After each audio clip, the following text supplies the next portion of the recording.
Olá, eu sou a professora Mônica e na aula de ciências de hoje nós vamos falar sobre o sangue.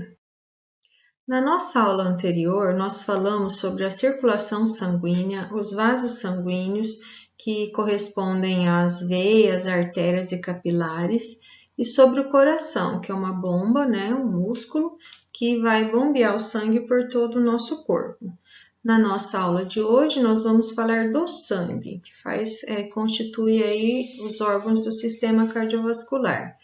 Vamos falar sobre a sua origem, as estruturas que o compõem e também sobre as suas respectivas funções. Os componentes do sangue. Aqui na imagem ao lado, nós temos uma imagem colorida artificialmente com uma ampliação de 5.900 vezes. Aqui nós temos os glóbulos vermelhos, os glóbulos brancos e as plaquetas em tons amarelados. Esses são os componentes do sangue.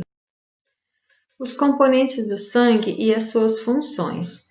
Colocando-se uma amostra de sangue em uma ultracentrífuga, ele será separado em duas porções.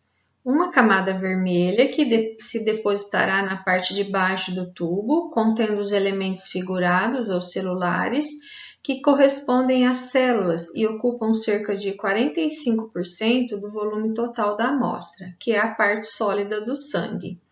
Uma outra camada líquida amarelada ficará na parte de cima do tubo, que corresponde aos 55% restantes do volume, chamado de plasma. Estes são os componentes da parte sólida do sangue. São as hemácias, os monócitos, eosinófilos, plaquetas, basófilos, neutrófilos e linfócitos.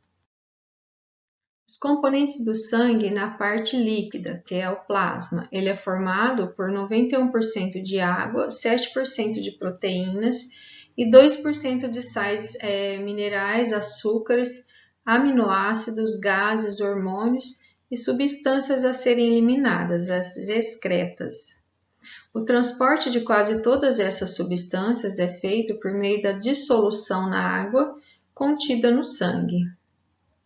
A composição do plasma é mais ou menos constante, mas ela sofre pequenas alterações conforme o órgão pelo qual ele passa.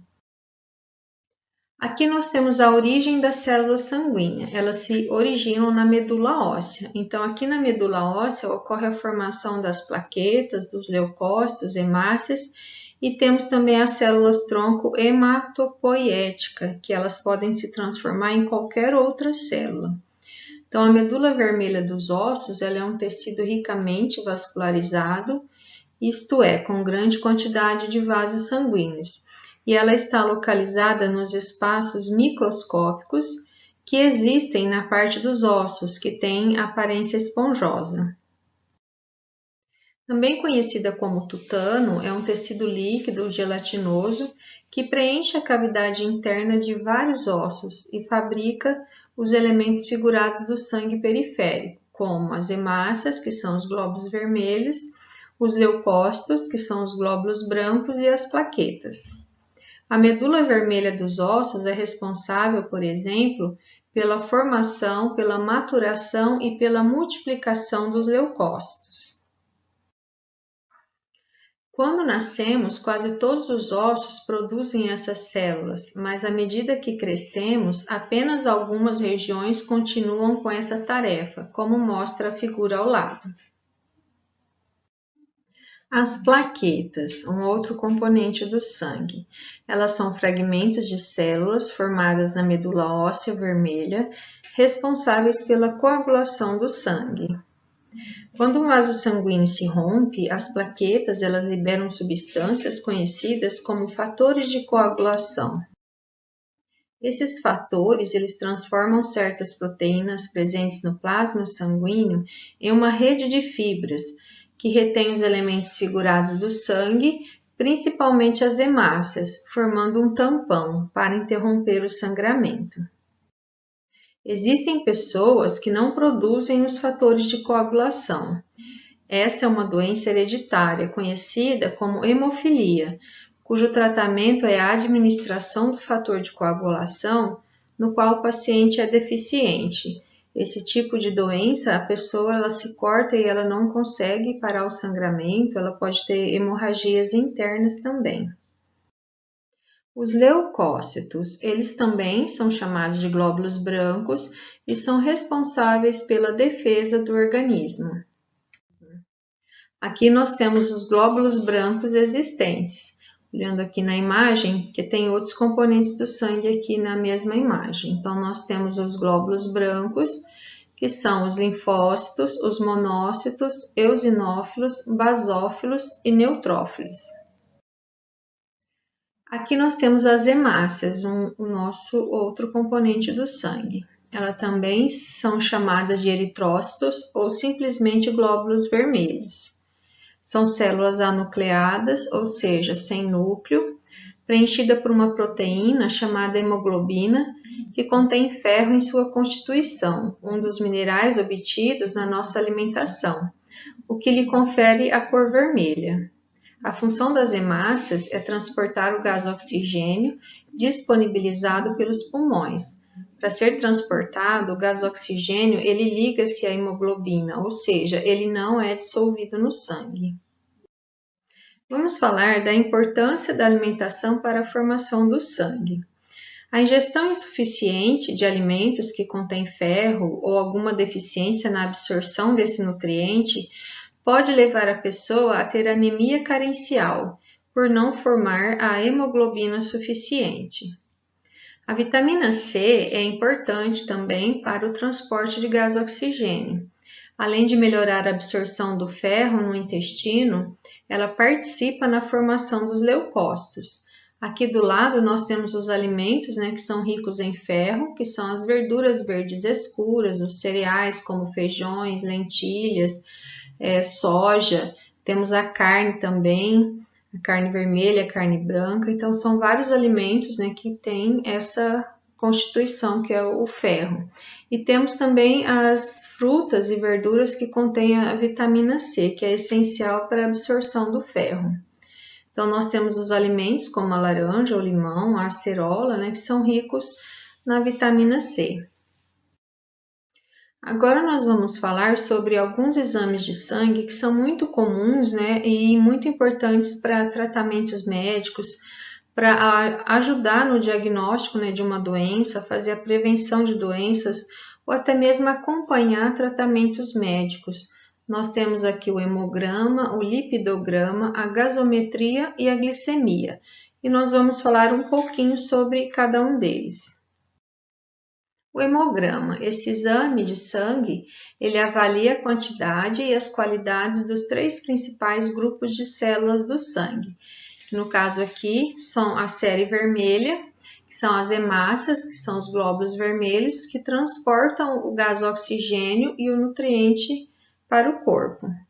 Temos os leucócitos, que são os glóbulos brancos na série branca, que atuam no sistema imune. E temos as plaquetas, que modulam a coagulação sanguínea.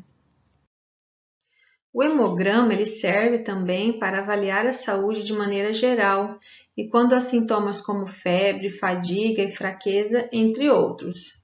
De maneira geral, ele identifica doenças que bagunçam a composição do sangue, como a leucemia, a anemia e infecções bacterianas ou virais. Alergias e hemorragias também podem ser detectadas com ele. O hemograma ele é utilizado ainda para assegurar que a pessoa esteja apta a passar por uma cirurgia e mesmo para checar a reação do corpo a determinados tratamentos. Enfim, existem 1001 utilidades para esse exame.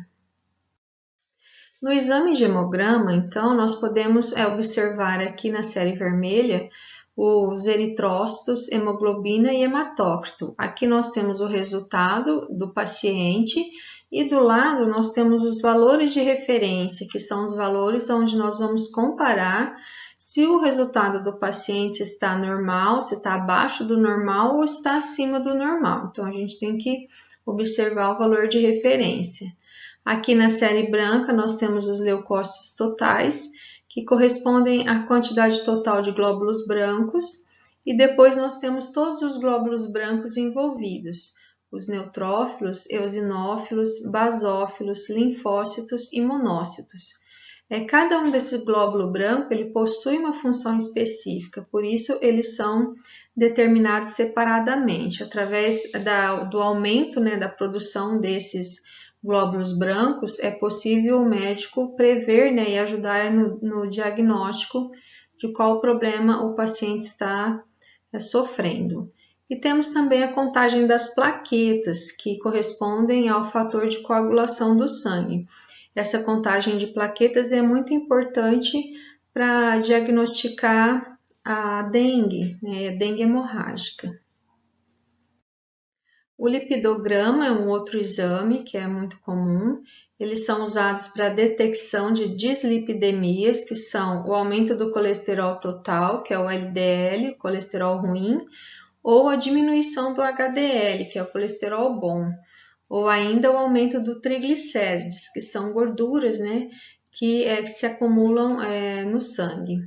Eles detectam também uma série de outras doenças, doenças cardiovasculares, e auxiliam na avaliação geral de pacientes com várias condições médicas.